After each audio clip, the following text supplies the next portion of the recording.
ناشکری زوال کا آغاز اور استغفر اللہ سر بلندی کا وظیفہ ہے۔ اللہ جو کرتا ہے اچھے کے لیے کرتا ہے، تم نہیں جانتے مگر وہ خوب جانتا ہے۔ یہ دنیا بھی کتنی عجیب ہے، ایماندار کو بے وقوف، بے ایمان کو عقل مند اور بے حیا کو خوبصورت کہتی ہے۔ سوچ اچھی ہونی چاہیے، کیونکہ نظر کا علاج ممکن ہے، نظریے کا نہیں۔ حضرت علی نے فرمایا، انسان کی اصل موت تب ہوتی ہے جب وہ کسی کے دل سے نکلتا ہے۔ تکلیف کو بیان کرنا بھی ایک تکلیف ہے۔ تہجد میں چھپا ہے کن کا راز۔ تہجد کے وقت اگر آپ کی آنکھ کھلے تو نماز کے لیے بلاوا آسمان سے آیا ہے۔ ہر وہ انسان 2 کا ہی ہے جو کسی کے دل میں جگہ بنانے کے بعد بھی اس سے بہتر کی تلاش رکھتا ہے۔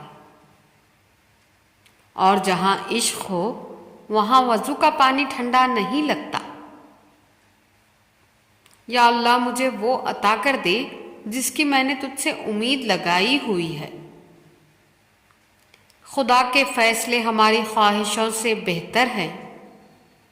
موت انسان کو ضرور مار دیتی ہے، مگر اچھے اخلاق والے ہمیشہ زندہ رہتے ہیں، دلوں میں، لفظوں میں اور دعاؤں میں۔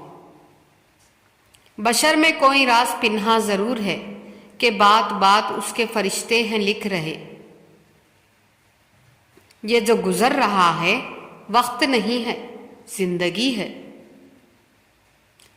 جب دل درد میں ہو تو سکون کے لیے سجدے سے بہتر جگہ کوئی نہیں۔ ضروری نہیں کچھ غلط کرنے سے دکھ ملے، حد سے زیادہ اچھا ہونے کی بھی قیمت چکانی پڑتی ہے۔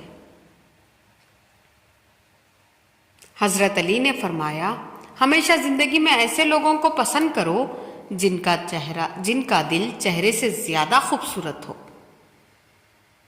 لوگ آپ کی بات کو اپنی سمجھ تک ہی سمجھ سکتے ہیں۔ حضرت علی نے فرمایا، اگر تم پانی میں ڈوب رہے ہو اور تمہیں یاد آ جائے کہ وقت نماز ہے تو نماز کی نیت کر لو۔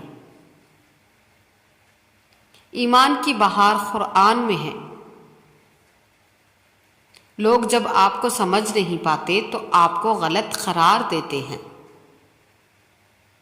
انسان کی تعریف سے زیادہ اس کی خامیاں اسے ہنرمند بناتی ہے۔ پھر یوں ہوا کہ مزید اس کے پیچھے بھاگنے کی بجائے میں نے اپنا سر سجدے میں رکھ دیا اور کہہ دیا، اللہ پاک جیسے آپ کی مرضی۔ ایسے بھی کچھ غم ہوتے ہیں جو امید سے کم ہوتے ہیں۔ تبصرے غیر کے کردار پہ کرنے والے، تیری خود سے ملاقات نہیں ہوتی کیا؟ نظریں سب بتا دیتی ہیں، حسرت بھی نفرت بھی۔ اسے ہم یاد آتے ہیں فقط فرصت کے لمحوں میں، مگر یہ بات بھی سچ ہے اسے فرصت نہیں ملتی۔ بندہ گندے برتن میں دودھ نہیں ڈالتا تو اللہ گندے دل میں نور کیسے ڈال دے؟ لوگ لباس دیکھنے میں اتنے مصروف ہیں کہ اخلاق دیکھنے کا وقت ہی نہیں۔ اللہ ہر بیٹے کا خواب سچا کرے اور ہر بیٹی کا نصیب اچھا کرے۔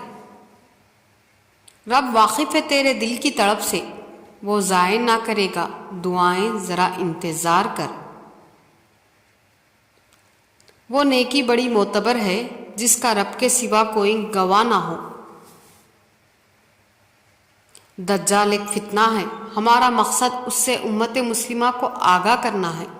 دجال کے دجل سے اپنے آپ کو اور امت کو بچانے میں ہمارا ساتھ دے۔ صبح کی حقیقی خوشی اس شخص کو نصیب ہوتی ہے جو صبح کا استقبال نماز، تلاوت اور ذکر سے کرتا ہے۔ کتنا ہی خوبصورت احساس ہے نا کہ رب کو اپنی محبت کا یقین دلانا نہیں پڑتا۔